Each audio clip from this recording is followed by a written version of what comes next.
여러분, 저는 CNN 국제부에서 20년 넘게 세계 곳곳의 정치 현장을 취재해온 아만다 리베라입니다. 베네수엘라 쿠데타부터 아프간 철수까지 온갖 충격적인 현장을 봐왔죠.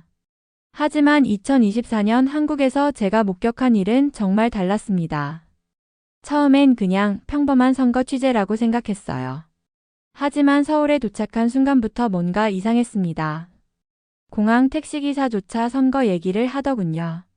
그리고 투표 당일 저는 전 세계가 한국을 부러워하게 만든 놀라운 장면들을 목격했습니다. 대체 한국에서 무슨 일이 벌어진 걸까요? 계엄령 소동으로 시작된 혼란이 어떻게 세계가 감탄하는 민주주의 축제로 바뀐 걸까요? 본 영상은 개인정보 보호를 위해 스토리를 재구성한 이야기입니다. 여기서 잠깐! 여러분들의 구독과 좋아요는 대한민국의 위대함을 널리 알리는 큰 힘이 됩니다. 2024년 4월 CNN 뉴욕 본사 37층 편집실에서 긴급 뉴스가 들려왔습니다. 한국에서 갑작스러운 계엄령 소동이 벌어졌다는 거였죠. 편집장 데이빗이 저를 불렀어요. 아만다, 한국 가봐야겠어. 뭔가 큰 일이 터질 것 같은데? 솔직히 말하면 처음엔 별로 내키지 않았습니다. 커피 한 모금을 마시며 망설였거든요. 아시아 정치는 제 전문 분야가 아니었어요. 저는 주로 라틴 아메리카 민주주의 운동을 취재해 왔으니까요. 콜롬비아계 미국인인 제게는 남미 정치가 더 친숙했습니다. 하지만 데이빗의 한마디가 저를 움직였어요. 한국은 내가 알던 아시아가 아닐 수도 있어. 그 순간 가슴 한편이 뜨끔했습니다. 문득 20대 시절 베네수엘라 카라카스에서 목격했던 쿠데타 현장이 떠올랐거든요. 탱크가 거리를 누비고 사람들이 공포에 떨며 집에 숨어있던 그 참혹한 밤 말이에요. 민주주의가 하루아침에 무너지는 모습을 본 적이 있었습니다. 혹시 한국에서도 그런 일이 벌어지는 건 아닐까? 가슴이 두근거리기 시작했어요. 그래서 서울행 비행기표를 끊었습니다. 인천공항에 도착한 순간부터 뭔가 달랐어요. 입국 심사대에서부터 느껴지는 긴장감이 있었는데 그게 공포가 아니라 기대감 같은 거였습니다. 택시를 타자마자 기사 아저씨가 말을 걸어왔어요. 어디서 오셨어요? 미국에서 왔습니다.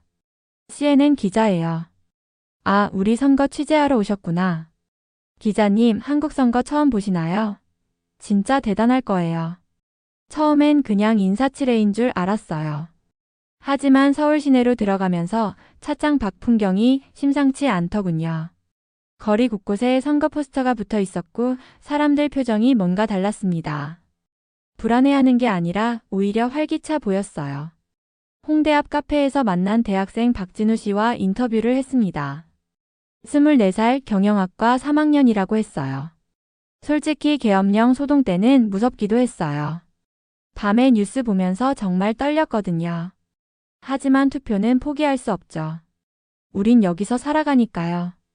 박진우 씨의 눈빛을 보는 순간 저는 깜짝 놀랐습니다. 그 눈에서 두려움이 아니라 결의를 봤거든요. 20대 청년이 민주주의를 권리가 아닌 책임으로 여기고 있더군요. 미국 대학가에서 만나던 젊은이들과는 확실히 달랐어요. 정치를 소비 대상이 아니라 삶의 일부로 받아들이고 있었습니다. 제 마음 한구석에서 뭔가 뜨거운 감정이 올라왔어요. 투표 당일 새벽 5시 저는 종로구의 한 초등학교 투표소 앞에 서 있었습니다. 4월의 서늘한 새벽 공기가 뺨을 스쳤어요. 아직 해도 뜨기 전인데 벌써 줄이 길게 늘어서 있더군요. 정말 믿기지 않았습니다.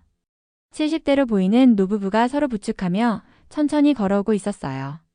할아버지가 지팡이를 짚고 계셨는데 할머니가 할아버지의 팔을 꼭 잡고 있더군요. 여보, 힘들면 나중에 와도 돼. 아니야. 우리가 못 본 세상을 손자들이 볼 수 있게 해주자. 그 순간 제 가슴이 뭉클했어요. 목구멍이 메어지는 느낌이었습니다. 어린 자녀를 데려온 부부도 있었어요. 5살쯤 되어 보이는 아이가 엄마 손을 잡고 졸린 눈을 비비며 물었어요.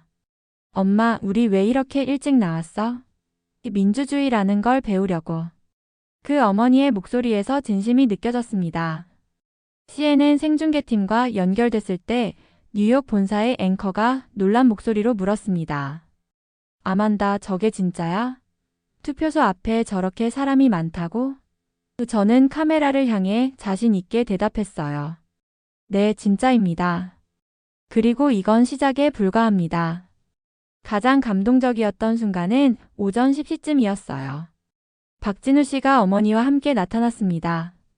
어머니는 휠체어를 타고 계셨어요. 중풍으로 쓰러지신 지 2년 됐다고 하더군요. 박진우 씨가 휠체어를 밀면서 어머니께 말했습니다. 엄마, 힘들면 말씀하세요. 괜찮다. 이 정도로 포기할 순 없지. 불편한 몸을 이끌고서라도 투표하겠다는 그 의지, 그게 바로 한국의 민주주의였습니다. 저는 그 모습을 보며 눈물이 핑 돌았어요. 오후 8시 한강변 카페에서 개표 방송을 보기 시작했어요. 박진우 씨와 몇 명의 친구들이 함께 자리했습니다. 그런데 제가 본 건 정말 충격적이었어요. SBS 화면에 말 타는 후보 애니메이션이 나오더군요. 후보들이 말을 타고 달리는 모습이 마치 경마장 같았습니다. 저게 뭐야? 제가 놀라서 물었어요. 아, 처음 보시는구나. 저희는 이런 거 익숙해요. 박진우 씨가 웃으며 대답했습니다. 오징어 게임을 패러디한 장면도 있었고 후보들이 실내 자전거를 타고 경쟁하는 모습도 봤어요.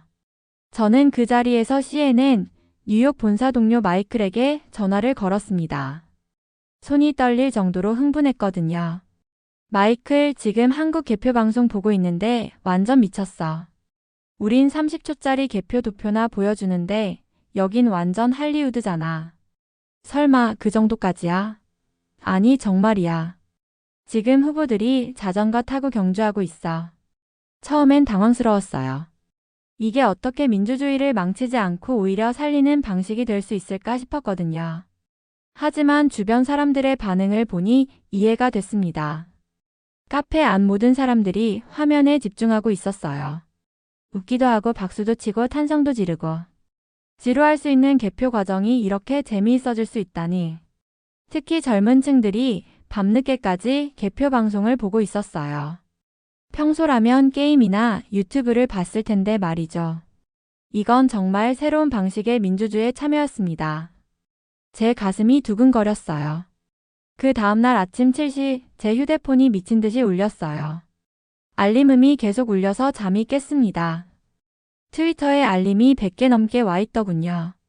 한국 개표 방송 영상이 전 세계적으로 바이럴을 타고 있다는 소식이었어요. 레딧에서는 한국이 선거를 게임으로 만들었다는 제목의 게시물이 10만 개 넘는 좋아요를 받았고 유튜브에는 코리안 일렉션 나이트 이즈 인세인이라는 제목의 영상들이 쏟아져 나왔습니다. 틱톡에서는 한국 개표 방송 패러디 영상들이 수십만 뷰를 기록하고 있었어요. 워싱턴 포스트에서 긴급 기사를 냈고 가디언에서도 특집을 준비한다고 하더군요. 뉴욕타임스에서는 사우스 코리아 턴드 일렉션 인투 ENTERTAINMENT라는 제목의 기사를 일면에 실었어요. CNN 본사에서 저에게 단독 인터뷰를 요청했습니다. 편집장 데이빗이 직접 전화를 걸어왔어요. 아만다, 지금 한국에서 무슨 일이 벌어지고 있는 거야? 전 세계가 난리야.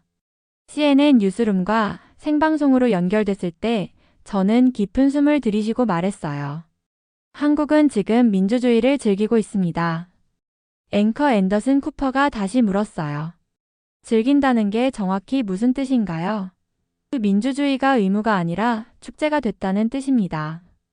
사람들이 정치에 참여하는 걸 즐거워하고 있어요.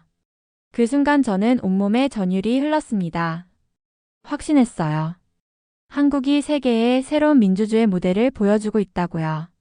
며칠 뒤 홍대 스타벅스에서 흥미로운 사건을 목격했습니다. 한 20대 남성이 카운터에서 주문을 하고 있었어요. 윤석열을 체포하라로 주문할게요. 직원이 순간 당황했습니다. 눈이 휘둥그레져서 매니저를 불렀어요. 매니저님, 이런 닉네임으로 주문을 받아도 되나요? 매니저가 와서 난감한 표정을 지었습니다. 죄송한데 다른 이름으로 해주실 수 있을까요? 그 손님은 어이없다는 듯 웃었어요. 그럼 민주주의로 할게요. 결국 민주주의님 아이스 아메리카노가 나왔습니다. 저는 박진우 씨와 함께 이 광경을 지켜보고 있었어요. 신기하기도 하고 답답하기도 했습니다. 너무 피곤하지 않아? 커피 하나 마시는 것도 이렇게 조심해야 하고. 왜 이렇게까지 해? 박진우 씨가 쓴웃음을 지으며 대답했습니다. 기자님, 이게 우리 현실이에요. 그냥 세상이 바뀌길 바라는 거예요. 포기하면 지는 거니까요. 그의 목소리에서 체념과 희망이 동시에 느껴졌어요. 기업들도 조심스러워하고 있었습니다. 색깔 하나, 닉네임 하나, 심지어 손가락 모양까지 신경 써야 하는 상황이었거든요. 어떤 브랜드는 노란색 광고를 잠시 중단하기도 했어요. 하지만 이상하게도 사람들이 크게 불만을 표하지 않더군요. 오히려 그만큼 우리 목소리가 중요하다는 뜻이라며 받아들이고 있었습니다. 저는 이 모든 상황이 놀라웠어요. 투표 인증샷 문화를 처음 봤을 때 정말 충격이었어요. 젊은이들이 K-팝 포토카드와 함께 투표 용지를 찍고 있었습니다. 방탄소년단 지민의 포토카드를 투표용지 옆에 놓고 찍는 팬을 봤어요. 왜 이렇게 해요? 물어봤더니 오빠도 민주주의를 응원할 것 같아서요라고 답하더군요. K-드라마 미니 포스터를 배경으로 사진을 찍는 사람도 있었고 선배의 드라마 굿즈와 함께 인증샷을 찍는 사람도 있었어요. 캐릭터가 그려진 종이에 도장을 찍어서 마치 작품처럼 만드는 모습도 봤습니다. 한 20대 여성이 저에게 자랑스럽게 말했어요. 이건 그냥 투표가 아니라 내가 한국인이라는 걸 표현하는 방법이에요. 내 취향도 보여주고 내 정치적 신념도 보여주고. 그 말을 듣는 순간 무릎을 탁 쳤어요. 연예인들도 정말 신중하게 행동하고 있었습니다. 직접적인 지지 표현은 하지 않으면서도 투표는 국민의 권리입니다. 여러분의 소중한 한 표를 행사하세요 라는 메시지를 전하고 있더군요. 아이돌 그룹들도 SNS에 투표 독려 메시지를 올렸어요. 정치적 중립을 지키면서도 민주주의에 참여는 독려하는 그 절묘한 균형감이 인상적이었습니다. 대중문화와 민주주의가 이렇게 자연스럽게 만날 수 있다니. 저는 동료에게 이렇게 말했어요. 미국에서는 투표가 권리지만 여기에선 자존심이야. 마지막 날 저녁 한강변 반포 한강공원에서 마지막 리포트를 준비하고 있었습니다. 박진우 씨도 함께 나와서 벤치에 앉아 있었어요. 강물이 조용히 흘러가고 저 멀리 63빌딩의 불빛이 반짝이고 있었습니다. 정말 아름다운 밤이었어요. CNN 카메라가 셋업되고 조명이 켜졌습니다. 저는 마지막 방송을 위해 마음을 가다듬었어요. 카메라를 향해 천천히 그리고 진심을 담아 말했습니다. 6달 전 계엄령 소동으로 세계가 걱정하던 한국은 지금 세계가 부러워하는 민주주의의 모델이 됐습니다. 박진우 씨가 옆에서 조용히 고개를 끄덕였어요. 방송이 끝난 후 박진우 씨가 저에게 말했습니다. 기자님, 저희도 한때 민주주의가 뭔지 정말 몰랐어요.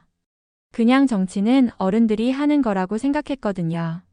근데 이번 일을 겪으면서 깨달았어요. 민주주의는 우리 모두의 것이라는 걸. 그리고 이제는 절대 놓치고 싶지 않아요. 그 순간 저는 깊은 감동에 빠졌습니다. 목이 메어서 한동안 말을 할 수 없었어요. 제가 지금까지 봐온 건 단순한 선거가 아니었습니다. 한 나라가 민주주의를 다시 정의하고 다시 사랑하게 되는 과정이었어요. 한강이 흔들림 없이 흘러가는 소리를 들으며 저는 마지막 내레이션을 했습니다. 민주주의는 제도가 아니라 감정이며 문화이며 사람입니다. 그리고 한국은 그것을 살고 있었습니다. 20년 넘게 기자 생활을 하면서 이렇게 깊이 감동받은 적은 처음이었어요. 한국이 세계에 보여준 건 단순한 선거가 아니라 새로운 민주주의의 가능성이었습니다. 집으로 돌아가는 비행기 안에서도 그 감동은 계속됐어요. 오늘의 사연은 여기까지입니다. 지금까지 미라클 대한민국 저는 윤서였습니다. 여러분의 생각을 댓글에 작성해 주세요. 또한 대한민국의 위대함을 널리 알리기 위해 구독, 좋아요로 함께 해주세요. 오늘도 좋은 하루 되세요. 감사합니다.